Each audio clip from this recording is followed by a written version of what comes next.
함께 말씀 보시겠습니다. 함께 보실 하나님의 말씀은 고린도후서 2장 5절부터 11절까지 말씀입니다. 고린도후서 2장 5절부터 11절까지 말씀 제가 봉독하겠습니다.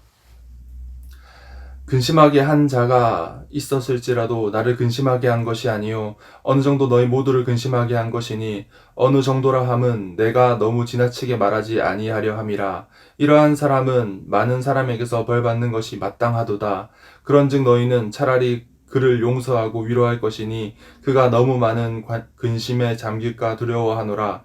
그러므로 너희를 권하노니 사랑을 그들에게 나타내라. 너희가 범사에 순종하는지 그 증거를 알고자 하여 내가 이것을 너희에게 썼노라. 너희가 무슨 일에든지 누구를 용서하면 나도 그리하고 내가 만일 용서한 일이 있으면 용서한 그것은 너희를 위하여 그리스도 앞에서 한 것이니 이는 우리로 사탄에게 속지 않게 하려 함이라. 우리는 그 계책을 알지 못하는 바가 아니로라. 아멘.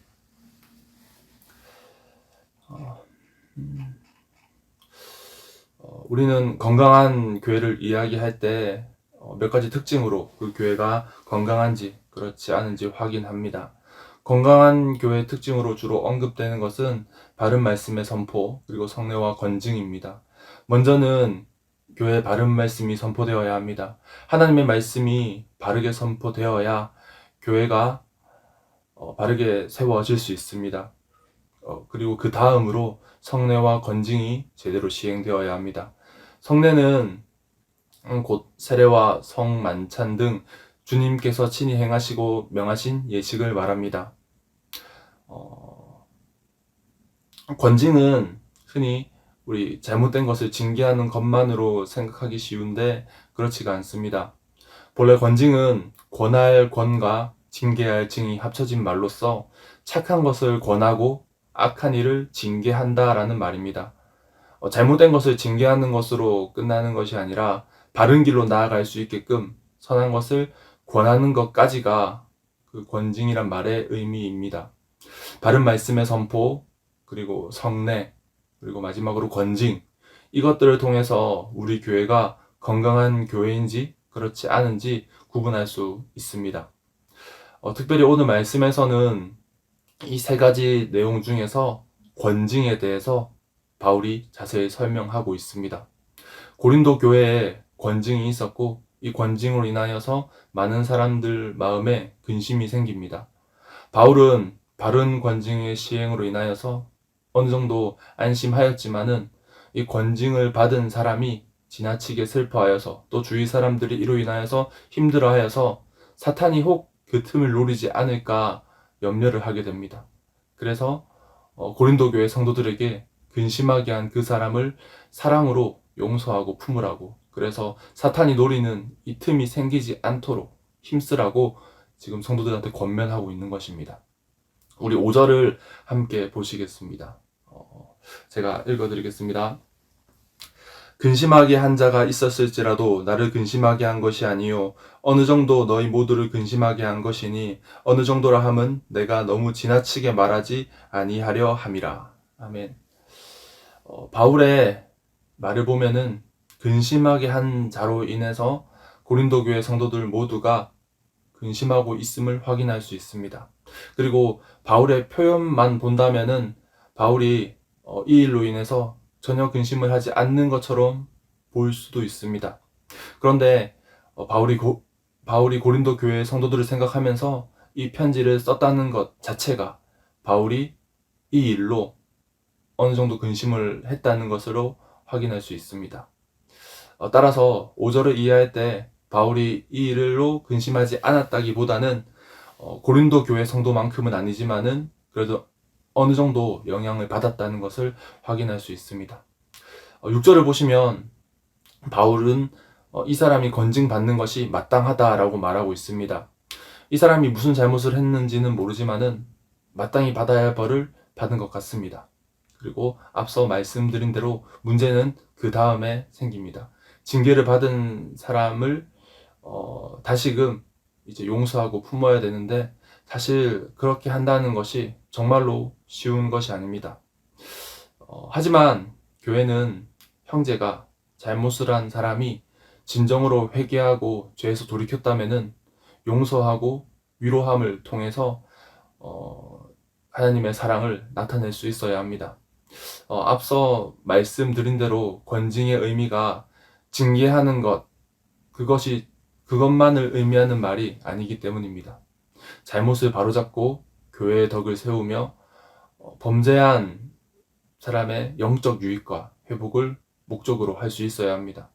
그러므로 교회는 범죄한 형제를 징계하는 공의와 그리고 그를 다시 받아들이는 사랑 둘 다 갖추고 있어야 한다는 것입니다. 사사로운 감정이나 값싼 은혜를 남발할 때 교회의 기초는 무너지고 사탄이 그 틈을 타서 교회를 어지럽게 하는 것입니다. 오늘 한국 교회에서는 아쉽게도 제대로 된 권징이 이루어지지 않고 있습니다.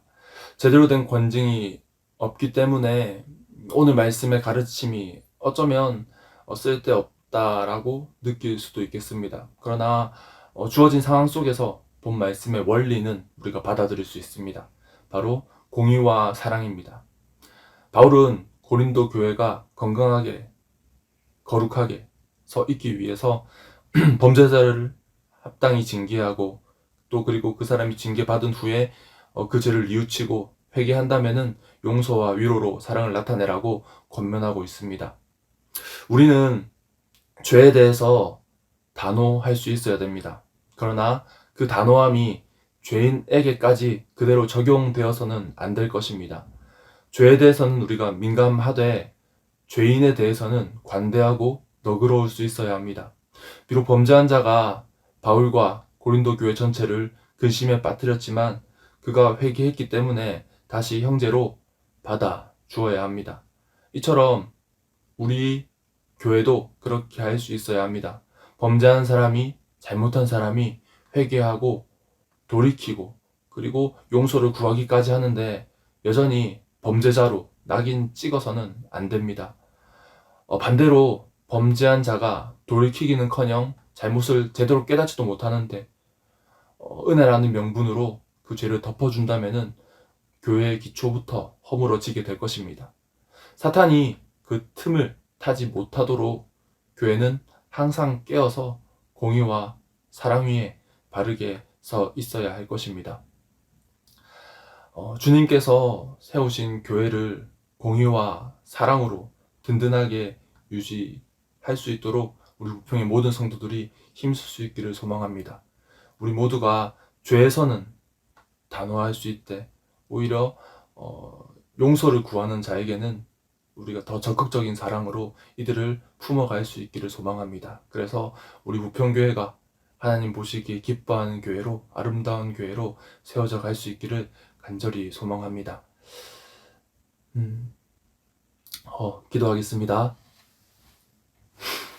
살아계신 하나님 감사합니다. 오늘도 우리에게 말씀하여 주시니 감사드립니다. 오늘 고린도후서 말씀을 통하여서 하나님의 공의와 사랑에 대해서 또 우리가 이 땅에서 마땅히 행해야 할 공의와 사랑에 대해서 살펴볼 수 있었습니다. 우리가 공의를 생각할 때 죄에 대해서는 엄격해야 합니다. 잘못된 행동에 대해서는 그것을 잘못되었다라고 말할 수 있어야 할 것이고 죄를 그냥 흘려넘기는 것이 아니라 성경에서 말한 것처럼 죄와는 죽기까지 싸울 수 있어야 합니다. 그러나 하나님의 사랑을 기억할 때 우리가 죄인에 대해서는 또 품을 수 있는 마음이 있어야 합니다. 죄인이 잘못된 사람이 자기의 잘못을 뉘우치고 용서를 구하며 나아올 때 우리가 여전히 그 사람을 향하여서 죄인으로 취급하며 그 사람을 경멸하며 미워하는 것이 아니라 예수님께서 죄인인 우리를 품어주셨던 것처럼 우리 역시 그 잘못한 사람에 대해서 용서하고 이해할 수 있는 관용으로 나아갈 수 있는 그런 우리 모두가 될 수 있도록 도와주시옵소서. 우리가 그렇게 함을 통해서 이 땅에 무너져가는 공의와 또 사랑을 바르게 세워갈 수 있도록 도와주시고 그렇게 바르게 세워주는 공의와 사랑을 통해서 교회를 하나님의 나라를 세워나가는데 앞장서는 우리 우평의 모든 성도 될 수 있도록 하나님 은혜를 더하여 주시옵소서.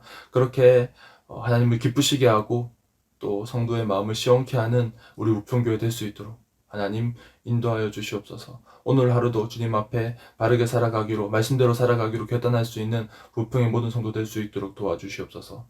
감사드립니다. 우리를 구원하여 주신 살아계신 예수님 이름으로 기도드립니다. 아멘. 오늘도 말씀 가운데 승리하면서 그렇게 하나님이 기쁘신 일꾼으로 살아갈 수 있는 부평의 모든 성도 될 수 있기를 간절히 소망합니다. 각자 개인의 자리에서 기도함으로써 우리 이 시간을 마치도록 하겠습니다. 감사합니다.